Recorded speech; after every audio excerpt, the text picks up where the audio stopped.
सभी भाइयों को राम राम। और मेरे भाइयों कैसे हो? ठीक ही होंगे। आज की कहानी है हमारे भारत देश में बड़े बड़े संत हुए हैं। उनमें एक संत गुरु नानक देव जी हुए हैं, जो देश विदेशों में यात्रा करी है और कैसे लोगों के जीवन बदले हैं।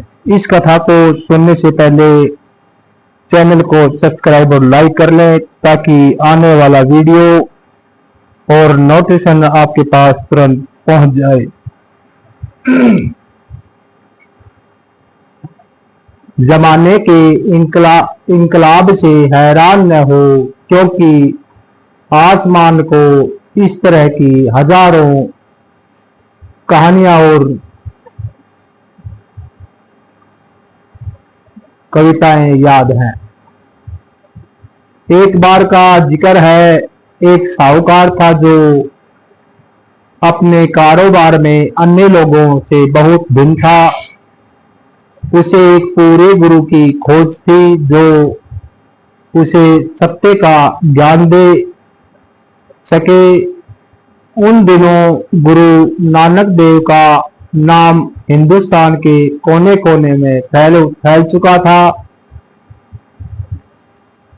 उस साहूकार को उनसे मिलने की बहुत चाह थी, क्योंकि उसे विश्वास था कि वे ही उसे रूहानी भेद बताने का तरीका बता सकते हैं। गुरु नानक देव जी जगह जगह की यात्रा करते हुए संयोग से उस साहूकार के गांव में आ पहुंचे।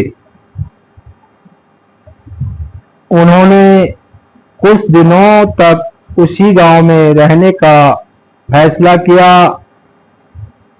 सैकड़ों लोगों ने उनके सत्संग से लाभ उठाया और नामदान भी प्राप्त किया। इनमें वह साहूकार भी शामिल था। साहूकार के घर के पास उसका एक बहुत पुराना और गहरा मित्र रामदास रहता था। वह भी साहूकारी करता था। गुरु नानक देव के बारे में उसने बहुत सी बातें सुन रखी थी, इसलिए वह भी उनका सत्संग सुनने का इच्छुक था। एक दिन दोनों मित्र एक साथ उस महान संत के चरणों में बैठकर सत्संग सुनने के लिए निकल पड़े। लेकिन रास्ते में रामदास की नजर एक वैश्या पर पड़ी और वह उसके रूप और हाव भाव पर मोहित होकर उसकी ओर खिंचा चला गया।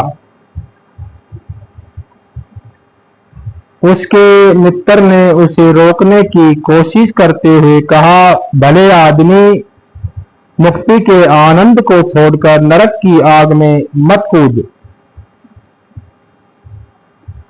लेकिन उसका तर्क कुछ काम न आया। आखिर साहूकार अकेला ही सत्संग में चला गया। रोज ऐसा ही होता रहा। दोनों दोस्त घर से इकट्ठे निकलते रामदास वैश्या के पास रुक जाता और साहूकार सत्संग में पहुंच जाता। रामदास गिरावट की ओर बढ़ता गया और उसके दोस्त की गुरु साहब के प्रति भक्ति और श्रद्धा दिन प्रतिदिन बढ़ती गई। साहूकार अपने मित्र को रोज सही रास्ते पर लाने का यत्न करता, पर रामदास ने दुराचार का रास्ता नहीं त्यागा। ऐसे ही एक महीने बीत गया। एक दिन साहूकार ने रामदास से कहा, आज गुरु साहिब संगत को प्रसाद देने वाले हैं। एक बार तो अपने कुकर्मों को छोड़कर मेरे साथ चलो। कोई कितना ही बड़ा पापी और गुनहगार क्यों न हो, उसके मन का रुख बदलने के लिए एक सत्संग ही काफी होता है। दोस्ती के नाम पर मैं तुमसे विनती करता हूं कि आओ आज मेरे साथ चलो। सत्संग में जाकर ही तुम समझ सकोगे कि संतों की संगति से क्या लाभ होता है और उसे कितना आनंद होता है। रामदास ने बात सुनी, अनसुनी कर दी। फिर अपने मित्र से बोला, तुम रोज सत्संग में जाते हो और पुण्य कमाते हो, मैं रोज पाप करता हूं। देखें आज हमें अपने अपने कर्मों का क्या फल मिलता है। ठीक दोपहर को तुम मेरे घर आ जाना, दोनों बैठकर अपना अपना हाल बयान करेंगे। यह कहकर रामदास जल्दी से दशा के घर पहुंचा, पर वह घर पर नहीं थी। निराश होकर वह वापस अपने घर आया और अपने मित्र का इंतजार करने लगा। उसी सत्संग में और उसके बाद उसी बातचीत में साहूकार इतना खो गया था कि उसने समय बीतने का पता नहीं चला। इसलिए उसे घर पहुंचने में उसी दिन बहुत देर हो गई। मित्र का इंतजार करते करते समय बीतने के लिए रामदास ने अपनी छड़ी से जमीन को कुरेदना शुरू कर दिया। जमीन नरम थी, इसलिए मिट्टी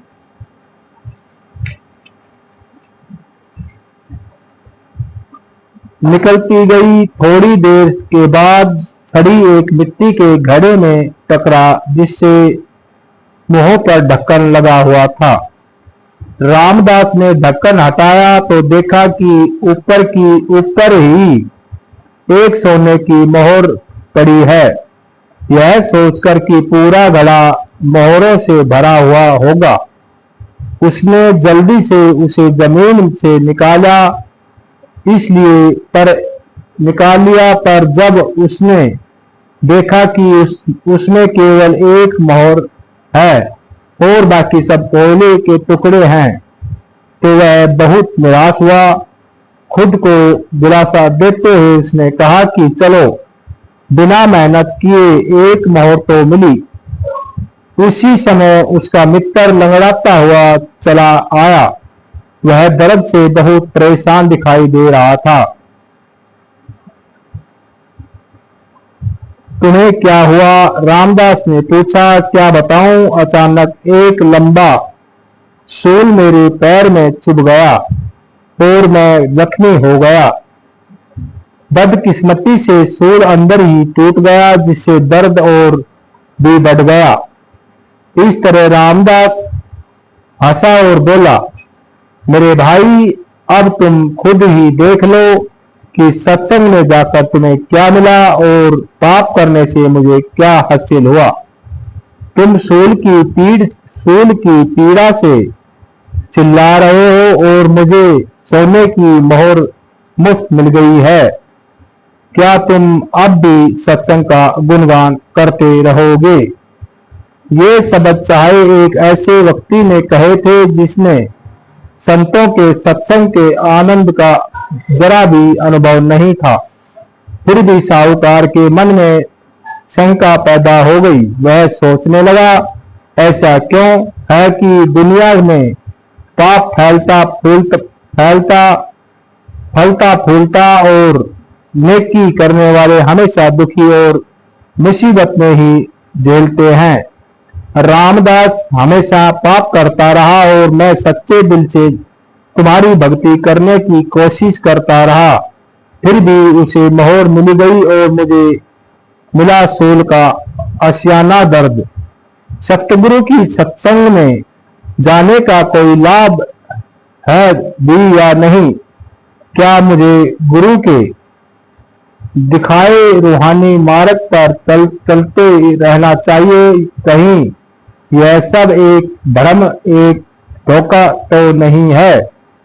बहुत देर तक रामदास के साथ इस विषय पर बातचीत करने के बाद उसके मन में विचार आया कि क्यों न गुरु साहिब के पास जाकर उसी से इस पहेली को सुलझाने की प्रार्थना की जाए। जब दोनों ने अपने आप बीती सुनाई तो गुरु साहिब ने अंतर्ध्यान हो कर दोनों के पूरा जन्म पर दृष्टि डाली और पहले रामदास से कहा, पिछले जन्म में तुमने एक मोहर दान की थी जिसके बदले में तुम्हें मोहरक से भरा हुआ घड़ा मिलना था, लेकिन इस जन्म में तुम बुरे कर्म करने लगे। जैसे ही तुम कोई पाप करते थे एक सोने की मोहर का कोयला बन जाता था। आज तुम पापों से बचे रहे, इसलिए एक मोहर तुम्हें मिल गई, नहीं तो इसका भी कोयला बन जाना था। फिर गुरु साहिब साहूकार की ओर मुड़े और बोले, पिछले जन्म में तुम एक बेरहम बादशाह थे जिसके हुक्म से हजारों लोगों की मौत के घाट उतार दिया गया था। इन कुकर्मों का बदला तुम्हें जुल्म सहकर और फांसी के तख्ते पर लटका देना था, लेकिन तुम सत्संग में आने लगे और गुरु की शरण में आ गए, इसलिए तुम्हें कर्मों का बोझ हल्का होता गया। अनगिनत लोगों की हत्या का तुम्हें क्या फल भोगना पड़ा। तुम एक ददरनाक मौत से बच गए और तुम्हारी सूली का सूल हो गया। गुरु साहिब के वचन सुनकर दोनों उनके चरणों में गिर पड़े और अपने गुनाहों की माफी मांगने लगे। जैसे जैसे समय बीतता गया दोनों का मन निर्मल होता गया और उनकी जिंदगी ही बदल गई। दोनों साथ संगत की और सेवा और गुरु भक्ति में अपना समय बिताने लगे। पूरे सतगुरु के सत्संग और शरण की महिमा अपार, इसमें सूली का सूल बन जाता है।